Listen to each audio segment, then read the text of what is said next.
NCP বলেন, অন্যান্য যে দলগুলো বলেন, তারাও আসলে যে চিরাচরিত পুরাতন রাজনীতির যে বন্দোবস্ত, সেই বন্দোবস্তের জায়গায় তাদের যতটুকু ভুল ভ্রান্তি ত্রুটি আছে, ভেসে যাওয়া আছে, সেখান থেকে বের হয়ে আসবেন। সকলে মিলে আমরা আসলে নতুন বাংলাদেশটা গড়ব। আমাদের নতুন বাংলাদেশে সবাইকেই লাগবে এবং সবাইকে নিয়ে আমরা নতুন বাংলাদেশ গড়তে চাই। এই যে বিচার প্রক্রিয়া, এটা নিয়েও আমাদের হয়তো অসন্তুষ্টি থাকতে পারে। আমরা হয়তো যেভাবে জিনিসটাকে চাই ঠিক সেভাবে হয়তো জিনিসটা হচ্ছে না, হয়তো হবেও না। কিন্তু এই যে শুরুটা হয়েছে, তাদের নামে যে চার্জশিট হয়েছে, তাদেরকে যে আসলে বিচার ফেস করতে হচ্ছে, এইটা বাংলাদেশের একটা অকল্পনীয় অগ্রগতি। বাংলাদেশকে আমরা এই জন্য আসলে অভিবাদন জানাই, ধন্যবাদ জানাই, এবং আমরা মনে করি যে এইটা আসলে শেষ না, এইটা মাত্র শুরু। এখন হচ্ছে যে চ্যালেঞ্জগুলো আসলে কি, যে ক্ষমতা না জনতা। আনফরচুনেটলি আমাদের যারা বিপ্লবে আমাদের সঙ্গে নেতৃত্ব দিয়েছেন বলে দাবি করা হয়, এইটাও একটা ফার্স্ট। আমাদেরকে বলা হয় যে একটা দলের নেতাকর্মীরাই নাকি বিপ্লবের অভ্যুত্থানের নেতৃত্ব দিয়েছেন। এটা অবশ্যই একটা ফার্স্ট, এটা একটা রাজনৈতিক প্রতারণা। অবশ্যই বাংলাদেশের 18 কোটি মানুষ এই গণ অভ্যুত্থানের নেতৃত্ব দিয়েছে। যার নাম নাই, যাকে কেউ চিনেন না, যে ছেলেটা হয়তো রাস্তাঘাটে পড়ে থাকে, এই গণ অভ্যুত্থানে তার ভূমিকা এক ফোঁটা কম না আমাদের বর্তমানের শীর্ষ নেতৃত্ব যারা আছে সারা দেশের, তাদের থেকে। সো এই ফার্স্টটা আমাদের অবশ্যই বুঝতে হবে, এই ফার্স্টটা ভেঙে দিতে হবে। এটা একটা প্রতারণা। এবং এখানে যারা আছেন তাদের অনেকে আসলে সেই নেতৃত্বের পর্যায়ে ছিলেন। এখানে যারা আছেন তারা অনেকেই গুলিবিদ্ধ হয়েছেন।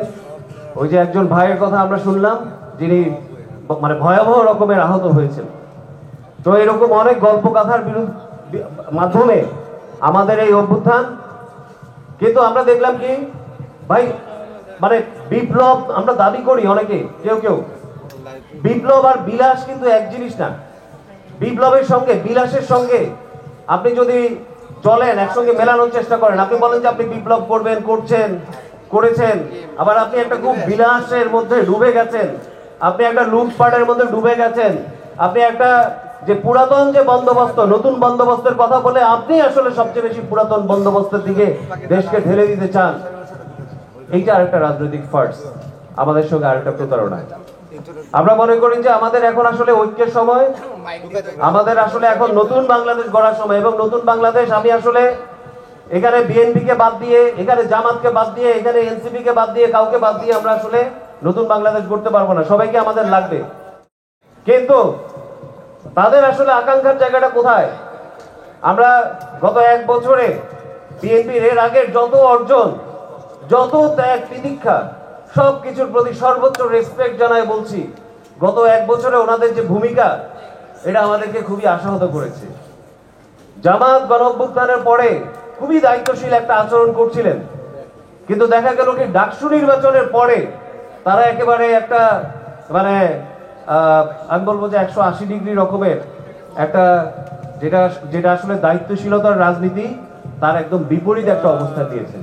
তারা বলছেন যে এই অভ্যুত্থান, এই যে ইন্টারিম গভর্নমেন্ট, এই যে আমাদের যে কি বলে ঐক্যবদ্ধ কমিশন, এই যে আমাদের যা যা কিছু অর্জন, এই সব কিছুকে নাকি তাদের কথা মতে নতুন করে বৈধতা নিতে হবে। তো আমি আশা করবো যে জামাত শীর্ষ নেতৃত্ব তারা বিষয়গুলো বুঝবেন। আমরা তাদের সঙ্গে বিভিন্নবার কথা বলেছি এবং তারা এই জায়গাগুলো থেকে সরে আসবেন বলে আমরা বিশ্বাস করি। আমরা বিশ্বাস করি যে এনসিপি বলেন, অন্যান্য যে দলগুলো বলেন, তারাও আসলে যে চিরাচরিত পুরাতন রাজনীতির যে বন্দোবস্ত, সেই বন্দোবস্তের জায়গায় তাদের যতটুকু ভুল ভ্রান্তি ত্রুটি আছে, ভেসে যাওয়া আছে, সেখান থেকে বের হয়ে আসবেন। সকলে মিলে আমরা আসলে নতুন বাংলাদেশটা গড়ব। আমাদের নতুন বাংলাদেশে সবাইকেই লাগবে এবং সবাইকে নিয়ে আমরা নতুন বাংলাদেশ গড়তে চাই। আজকে আপ বাংলাদেশ এবং এবি পার্টির যে উদ্যোগ, আমি মনে করি যে এটা আমাদের জন্য আরেকটা দিক নির্দেশক, আরেকটা নতুন সূচনা। এবং এই সূচনার পথ ধরেই আমরা বাংলাদেশকে ইনশাআল্লাহ সেই মানুষের পক্ষের বাংলাদেশ, সেই আমাদের সকলের জান জবান সম্মানের অধিকারের বাংলাদেশ ইনশাআল্লাহ আমরা অবশ্যই গড়ে তুলবো। সবাইকে অনেক অনেক ধন্যবাদ। আল্লাহ হাফেজ। আজকের এই অনুষ্ঠান একটি ইতিহাসের ক্ষুদ্র একটি চিহ্ন হিসেবে আমরা রেখেছি, এবং সেই চিহ্ন হিসেবে রেখে আমরা এটা বলতে চাই যে একটা মহাযাত্রায় অনেক ভুল ত্রুটি থাকে, একটা মহাযাত্রায় অনেক ত্রুটি বিচ্যুতি পরিলক্ষিত হয়, কিন্তু বিপ্লবীরা সময় নিজেদেরকে সংশোধন করে নেয় এবং নিজেদের পথ চলার সেই মঞ্জিলকে তারা নির্ধারণ করে আবার নতুন করে জেগে ওঠে। আজকের আমাদের এই অনুষ্ঠান একটি নতুন জাগরণের প্রতিধ্বনি। আজকে আমাদের এখানকার ঘোষণা একটি নতুন অঙ্গীকারের আভাস। আজকে আমার এখানকার সমাবেশ একটি নতুন স্বপ্ন রচনার জন্য নতুন করে শপথ নেয়ার একটা অঙ্গীকার।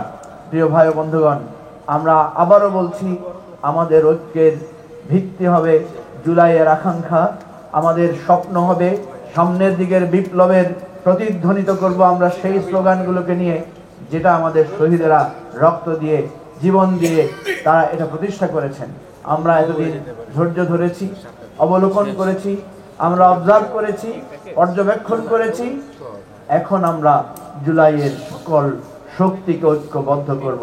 আজকে থেকে জুলাইয়ের প্রত্যেক শক্তিকে, যার যত ভুল আছে, যার যত ত্রুটি আছে, যার যত অনেক অভিপ্রায়ের ঘাটতি আছে, সব কিছুকে জাগ্রত করে ইনশাআল্লাহ জুলাইয়ের শক্তি আবার জাগ্রত হবে।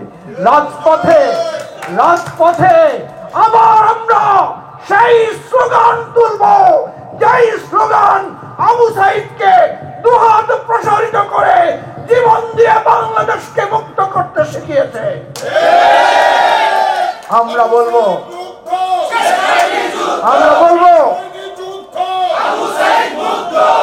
বলবো ক্ষমতার জন্য আমাদের বন্ধুদের ভুলে যাবেন না, ক্ষমতার জন্য ভুলে যাবেন না আপনারাও কারাগারে ছিলেন, ক্ষমতার জন্য ভুলে যাবেন না আপনারাও নির্যাতিত নিপীড়িত ছিলেন, ক্ষমতার জন্য ভুলে যাবেন না পুলিশের নির্যাতনে আপনারাও হতাশ হয়ে পড়েছিলেন। সুতরাং ক্ষমতার জন্য জনতার নতুন যাত্রা যুগে যুগে শুরু হয়েছে। আজকে থেকে আমরা আবার শুরু করলাম। সবাইকে অশেষ ধন্যবাদ। খোদা হাফেজ। বাংলাদেশ জিন্দাবাদ। আসসালামু আলাইকুম।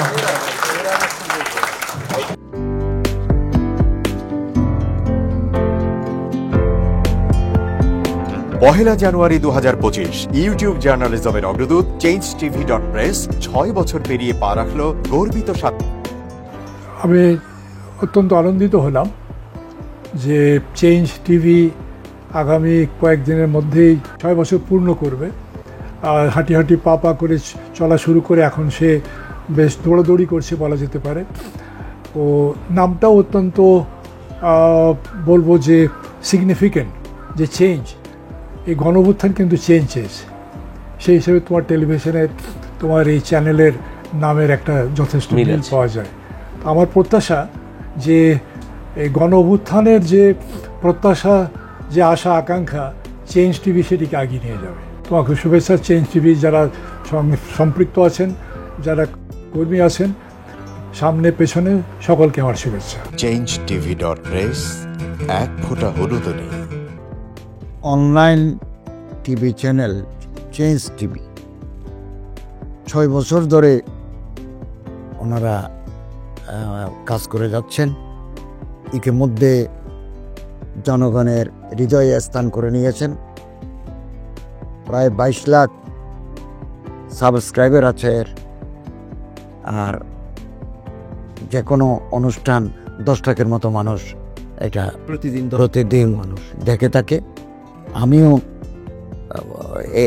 এই চ্যানেল নিয়মিত দেখি। তো চেঞ্জ টিভির পক্ষে আমির মোমিনুল মানিক সাহেবের উপস্থাপনা, প্রশ্নের ধরন, এগুলো জনগণ দেখতে চায়, শুনতে চায়। আমি চেঞ্জ টিভির উত্তরোত্তর সমৃদ্ধি কামনা করছি। changetv.press এক ফোঁটা হলুদ নেই।